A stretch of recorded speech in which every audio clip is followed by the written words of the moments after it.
आहे आपल्यावाली पनीरची भाजी तयार। तर बघा किती छान अशी मस्त। रामकृष्ण हरी माऊलींनो, सर्वांना गौरीचा नमस्कार। तर कशा आहात सर्वांचं गौरीच्या किचन मध्ये स्वागत आहे। तर आज आपण बनवतोय पनीर मसाला। घरच्या दुधापासूनच मी पनीर बनवलं, म्हणजे कवळ्या दुधापासून आपण आज पनीर बनवलेलं आहे। तर इथे मी पनीर बघा किती छान असं मस्त घरच्या कवळ्या दुधापासून पनीर बनवलेलं आहे। खूप छान असं पनीर होतं आणि भाजी सुद्धा खूप टेस्टी लागते। माझी एकदा भाजी बनवून झाली, आज दुसऱ्यांदी तुमच्यासाठी आज मी भाजी बनवते। तर खूप छान असं मस्तपैकी आपल्याला पनीर मसाला इथे तयार होणार आहे।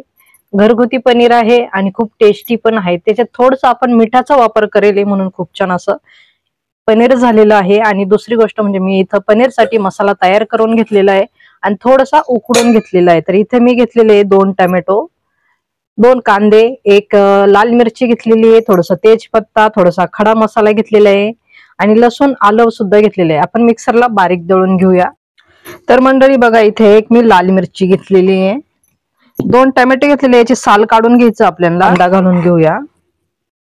तर मी इथं आलं लसूण सुद्धा मी उकडायला घातलेलं होतं। इथं आलं लसूण सुद्धा मी उकडून घेतलेलं आहे आणि इथं खड्या मसाल्यामध्ये 1 वेलची घेतलेली आहे, 2 लवंग घेतलेले, 2 मिरे घेतलेले आणि थोडंसं इथे 1 तेजपत्ता घेतलेला आहे। थोडे मसाले घेतले, आपण मिक्सरला बारीक दळून घेऊया। मसाला छान बारीक दळून घेतला, खूप छान असा मस्त वास येतोय, एकदम टेस्टी। इथे आपण पनीरचे बारीक तुकडे करून घेतलेले छान अशा पद्धतीने आपण बारीक स्कूप करून घेतले। कढई गरम करायला ठेवली, थोडीशी आपल्याला परतून घ्यायची, थोडंसं तेल घालून पनीर फ्राय करून घेऊ। पनीर छान फ्राय झालं, काढून घेऊया। आता इथे तेलामध्ये घालायचे आपल्याला 2 लाल मिरची, तेजपत्ता, थोडेसे अर्धा चमचा जिरे, छान परतून घेऊया।